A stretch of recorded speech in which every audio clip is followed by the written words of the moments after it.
Hi! Hey, hello. This is going on my channel. It's not my video. I am not a medical expert, but someone else in this house is.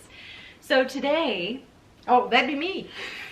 she's going to be going through like a travel pharmacy pack. Sure. Things to pack in your suitcase for a like a pharmacy, a traveling pharmacy. Things to think about when you travel. What do I need Yeah. for medications? I know everybody packs and thinks about socks and underwear and pants and Clothes to wear, shoes to take. sometimes you need meds. And That's so that's true. what we're going to discuss is medications you might want to take with you when you travel. Yeah, and she knows a lot more about it than I do, so I'm going to go behind the camera so she can spew some knowledge. We have practiced this a couple of times, and I'm just stunned by the amount of knowledge this person has. So, thanks, Mom. You're welcome. This is not a sponsored video. I have some notes because Auburn's very good at this and adept, and I still need help.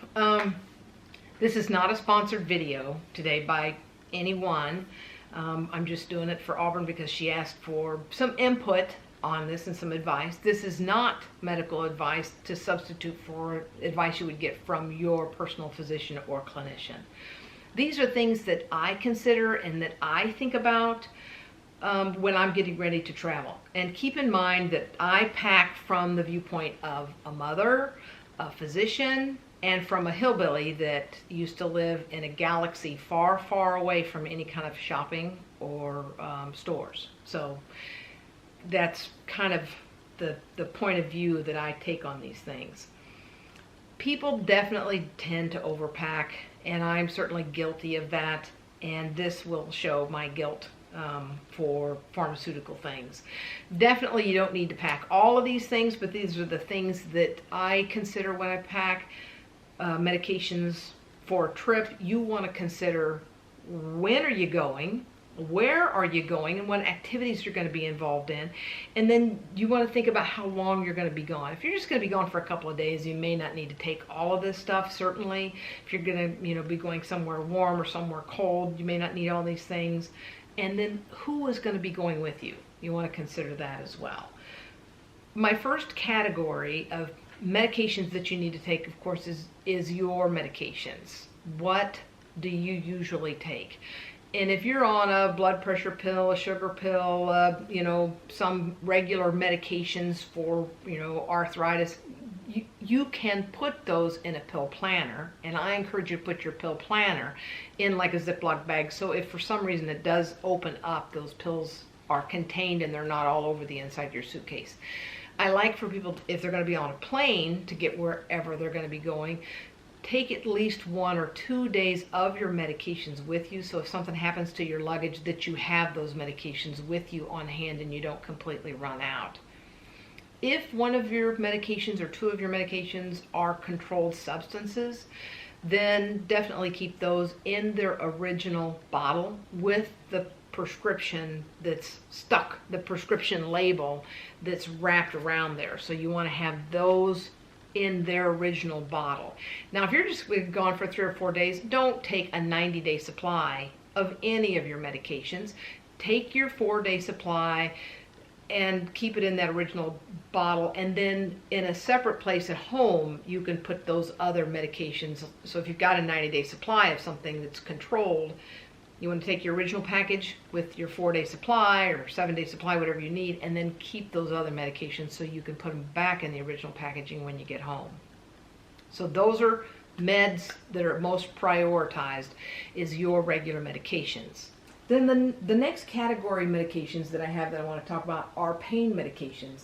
And so, we always think about aspirin, and certainly people over the age of 50 or 55 or 60 think about it. And of course, Tylenol, again, this is not a sponsored video. Advil, Aleve, those over-the-counter pain relievers. Now, you see my Tylenol bottle is a big one. That is not really reasonable to pack, but if you go to most grocery stores or pharmacies, you're going to be able to find these little handy packs, and you can certainly refill them or reuse them. But it is definitely something you should do to keep your original bottle. So keep those. But those types of medications, and just follow the package labeling as to how to take them. You can't take all of them all at the same time. Certainly you have to follow the package labeling as to how to use those. The next category I want to talk about is allergy medications. Some people traveling are going to travel into an area and they're going to be exposed to some pollens or some dust that they're not usually exposed to, and they may have an allergy problem. And I know that when we travel to the Midwest, particularly if we travel in July, August, or September, Auburn has a lot of trouble with Queen Anne's lace and with ragweed, and so we end up taking, Benadryl with us. And there are lots of uses for Benadryl. You're going to hear that name come up many times. The generic name is diphenhydramine, and you can always look on a bottle under the active ingredients and it's going to tell you. So it might say Benadryl and you've got the brand name bottle, but then when you look under active ingredient, it's going to tell you that it's diphenhydramine, and you certainly can spend less money by buying an off-brand or a house brand that's a generic medication. Can save you money, and typically they work just as well. If you're using Benadryl, that's a great medication. It's typically dosed 3 or 4 times a day. The advantage of Benadryl is because it's dosed 3 or 4 times a day, it doesn't last very long, so it builds up in your system pretty quickly. The advantage of that is most of the time, taking a medication, you need about 5 half-lives or about 5 doses for it to get to steady state. So with Benadryl, you've taken your 5th dose halfway through that 2nd day, it's at full strength. Now it's a nuisance because you're taking it so many times a day, but you're going to get the effect of that medication. There are certainly the newer generation H1, histamine 1 blocking medications. So Benadryl's a histamine 1 blocker, but it's sort of the granddaddy that all the newer medications compare to, and that's going to be your Zyrtecs and your Claritins and your Allegras, and those are also H1 blockers, but they're newer generations, so they're typically once a day, and that's great because you don't have to take it as often. It's great because they're newer into the development of the medication and they don't have as many side effects, but it's not so great because if you already are having allergy symptoms, you may be headed home before that allergy medicine is kicked in. So that's something to consider. I know that when Auburn travels to the Midwest, and it's going to be during the season when she has her allergy problems, she pre-treats. And I cannot stress that enough, how important it is to pre-treat on your medications if you know you're going to have allergy symptoms. And the same thing with our next category, which is going to be your motion sickness medications and your other GI medications. If you know you're going to be having a problem, you're going to want to pre-treat because it's so hard to catch up once you already get behind. If your allergies have already flared, then it's like, for people from up north, it's the snowball effect, and you're not gonna catch up. If you're somebody that's from a beach area, it's the surfer and the wave, and you're going to be overtaken. So you've got to make sure that you pre-treat, because if you wait till the symptom starts, you can't hardly catch up. So with the GI medications, H2 blockers, Tagamet was the granddaddy, and it's still available over the counter. And of course, there's Zantac, which has been pulled from the market. But there's also famotidine or Pepcid, and they have those chewables in the Pepcid. They have the little tiny tablets that you can take, and those are great for heartburn and indigestion, acid reflux. But because they're histamine blockers, they can also sometimes help with allergy reduction. So, your H1 blocker is your Benadryl, Claritin, Zyrtec, Allegra. Those are all H1 blockers. And sometimes when your body was made, those histamine receptors, the H1 are in your nose and eyes. That's what allergies, make your eyes water and burn and then make your nose get congested. Those are sometimes can get lost. And they'll be in your gut, and sometimes the H2, the histamine 2 receptors can get lost, and instead of just being in your gut, you can have some of those in your nose and your eyes and your throat. So sometimes you want a histamine 1 blocker, and you want to add that histamine 2 blocker on. We used to tell people that spring and fall is allergy season, and it's also acid reflux, gastric upset season, because sometimes when your allergies are upset, it's that involvement of the H2 receptor also in your gut. The other gut medication that we see used a lot is the PPI, the proton pump inhibitor. And that's your omeprazole, your Prevacid, your Prilosec. And those medications really shut down that acid-making machine in your stomach, but they don't have any crossover effect on the histamine receptors. So you can get a lot of acid reduction if that's what your problem is from those medications, but you're not going to get any crossover or help with your allergy symptoms. So that's kind of about your GI type medications for reflux and to help with the allergies. But then you've also got, Tums and Gaviscon and lots of other medications for that type of symptom. And then constipation medications or diarrhea medications. There's a lot of different medications over the counter. Maybe you're somebody that uses Miralax or Metamucil or Citracil, and there's pluses and minuses to each one of those. You, instead of taking that big can of the stuff, you could get you some either little containers or little Ziploc bags, and you could put 1 day's dose in each one of those and take them. They're not controlled substances, they're over-the-counter medications. It's nice that they're marked if you want to take that canister, but you certainly don't have to for those types of things. For diarrhea medications, there's lots of anti-diarrheals. Now, if you're traveling to an endemic area that's got other issues or infectious diarrhea, then you're definitely going to want to talk to your healthcare professional, your physician, your clinician before you go to find out, hey, do I need to be taking an antibiotic? But if it's just something from loose stools, there are lots of medications that you can choose from, that are available over the counter. And a lot of times they just sell them in the little packages, so you don't have to take a whole lot of them in a great big bottle, but you can just take one of the little blister packs.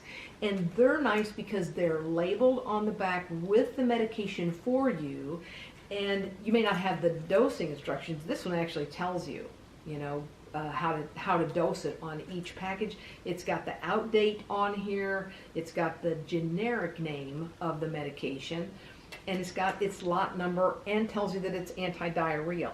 So sometimes the individual packaging gives you a lot of information, and you may not know that when you're buying it in the store because it's in a box, but I like having that individual packaging because it just takes up less space when you're packing. As far as motion sickness, there are a whole area of motion sickness medications. You think about the bands that people wear, those acupressure bands, those really help particularly in kids, but I've got a lot of adults that really swear by those. Dramamine, the Bonine, gummies, ginger, of course ginger ale, but there's a lot of ginger tabs that you can get, or ginger chewies that you can have. And then there's also the scopolamine patch, and that is still prescription. It goes on the bump, the hard, bony mastoid process right behind your ear. And I encourage people for some of those medications, the Antivert or the Bonine, Meclizine, you might want to try a dose of that before you leave. So if it makes you have dry mouth or makes you feel a little bit woozy, you'll know. The first cruise that I went on, I wasn't sure how I would do with motion sickness, and so I had been given a scopolamine patch, and I only had the one because it was just a 3-day cruise. So I put it on after the flight because I've never had trouble with the flight, but before we got on the ship. And again, you need to pre-treat. And so I put that little patch on, and you've probably seen people with those patches, behind their ear. And by the end of the first day, so like 12 hours, 20 hours into our cruise, my eyes were dry, my mouth was dry, and I just kind of felt sort of woozy. And I thought, I don't know if this is from the motion of the ship or if this is from the patch. So I just took the patch off and I stuck it to the mirror just in case I needed it. And I thought, I'm going to go to bed tonight and see how I do. Well, I did really well. So, by the end of the cruise, I'd never put it back on. I just stuck it to a piece of toilet paper and threw it away in the trash. Sometimes you don't need those medications. And so you might think, well, I've never really traveled. I've never really cruised before. I'm not sure if I'm going to have motion sickness. How am I going to know? Well, after traveling, I would advise, if you have problems on a porch swing, or if you have trouble on a hilly road, driving up and down in the back seat, particularly if you can't see out the window, like it's dark or something, and you're not driving the car, then you may be more prone to motion sickness. People typically know if they've got a problem with motion sickness. So if you think you might be prone, it's nice to think ahead. With those GI meds, sometimes people really have a lot of nausea, and there are some definite prescription medications that you would want to talk to your health professional about if you need something for severe nausea and vomiting, or if you're using that intermittently for some other health reason that you might want to take with you.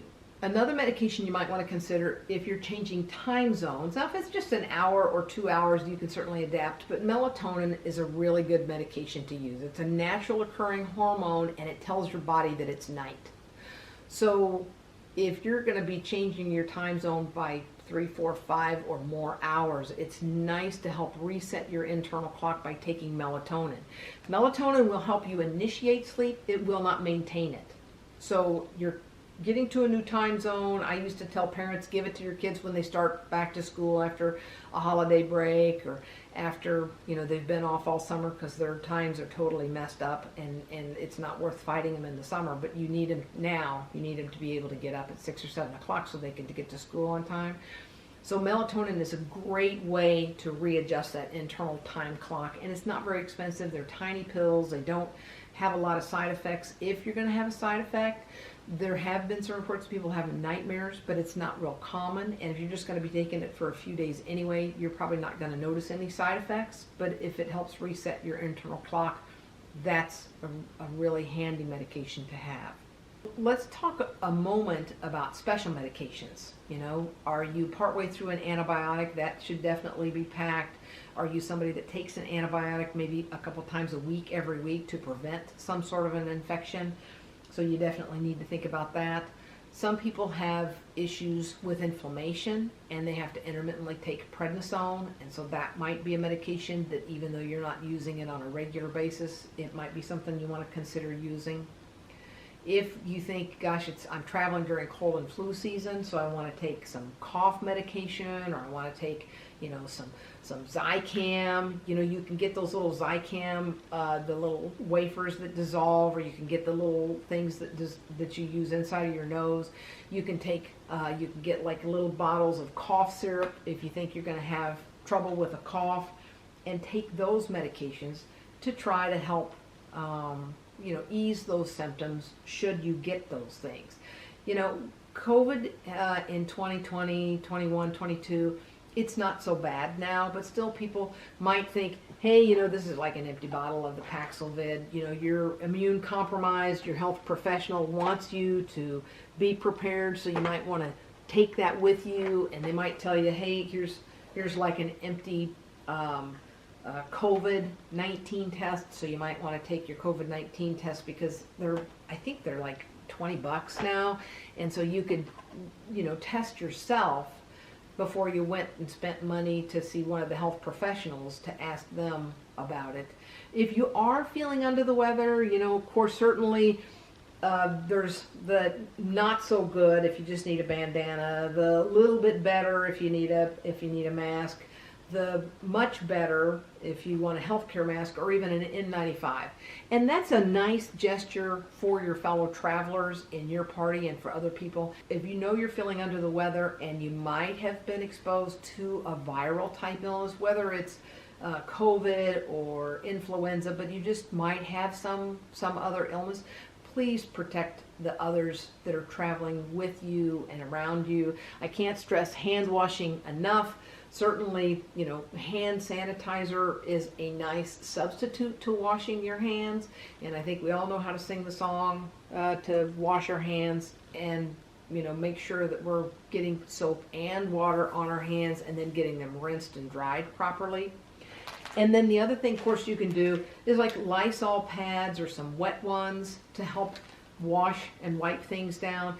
If you're getting on a plane, I've seen a lot of people using this on the hard surfaces in the plane, on the fold down table, to clean those things when they get on the plane. And it would be a nice gesture if you have those to wipe that down when you get off of the plane as well. So that's kind of my spiel on viral things and kind of protecting yourself and protecting others.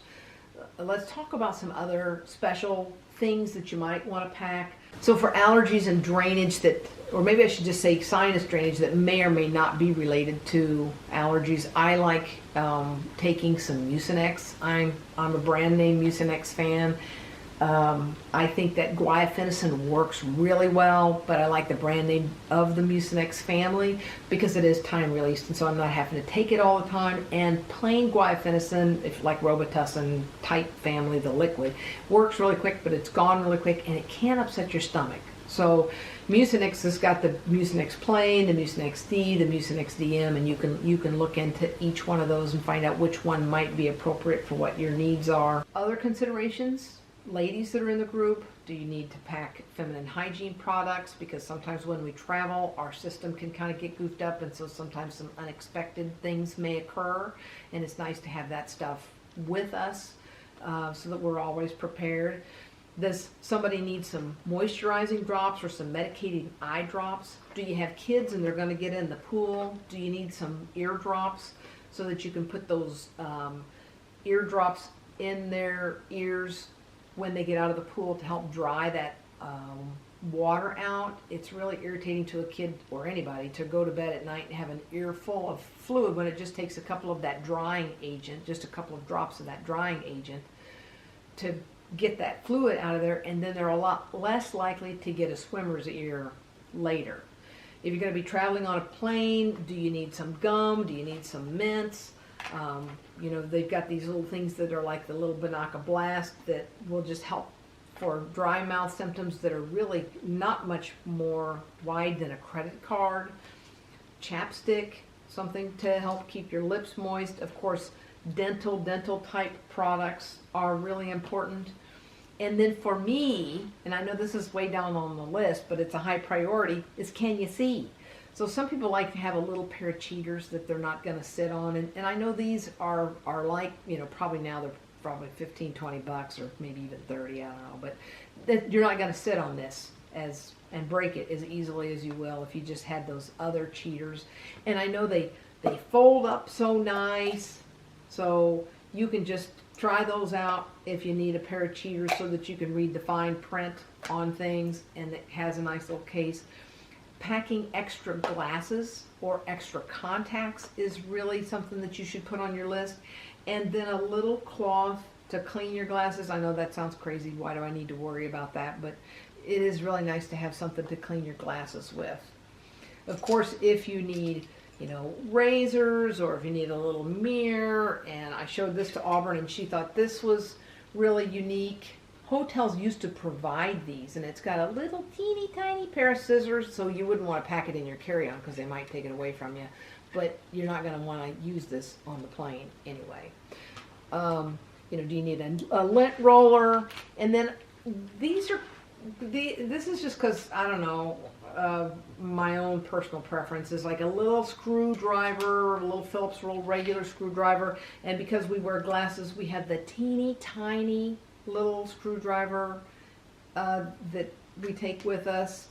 I have like my little Swiss Army knife and a nail file. Are you traveling with people that snore and you want to put some earplugs in? Are you going to be doing some costuming, and so you need several safety pins? So I pack those types of things. I also pack a Tide type pen and some wrinkle-free stuff. And then I like to, we take reusable water bottles, and I like to take some dish soap so I can wash those out in the sink or in the bathtub. And then, of course, laundry detergent, dryer sheets. Do you need a little spray of something for your bathroom? Because sometimes those don't smell so good. So you want to maybe consider some of those things depending on how long you're going to be gone. And then, and this is, the particular kind we like, but maybe somebody's prone to blisters. And so Band-Aids are really nice to have. You need maybe some fabric type Band-Aids, but they have multiple kinds. And then you can just, if you're just going to be gone a couple of days, but you got kids and they like Band-Aids, you might want to get you some nice Batman or Star Wars Band-Aids and just pack a little package of those. So now let's talk a little bit about creams. You might, of course, want like a small container of your moisturizer cream. You might need some hand cream or some hand lotion because maybe you're traveling to a place where you're thinking my skin is going to get really dry. But if you've got an antifungal you're using or an antibacterial cream that's over the counter, you can get a smaller tube of that cream. And then I want to point out that hemorrhoid cream is not just used for hemorrhoids, but it's not going to hurt your backside. It's not going to hurt anything else. And I talked a little bit about reading the active ingredients. And so this is just got some petroleum in it, some mineral oil in it, and then it's got an anti-pain and then something in it to decrease inflammation and decrease swelling. So, you're using this with a clean finger every time you use it. It doesn't just have to go on your backside. So you don't have to be afraid of something that says hemorrhoid cream just because you're thinking, oh, I think that's, sounds terrible. It does if you need to use it there, but having it is really nice if you have an issue. Sometimes you might need a pain cream.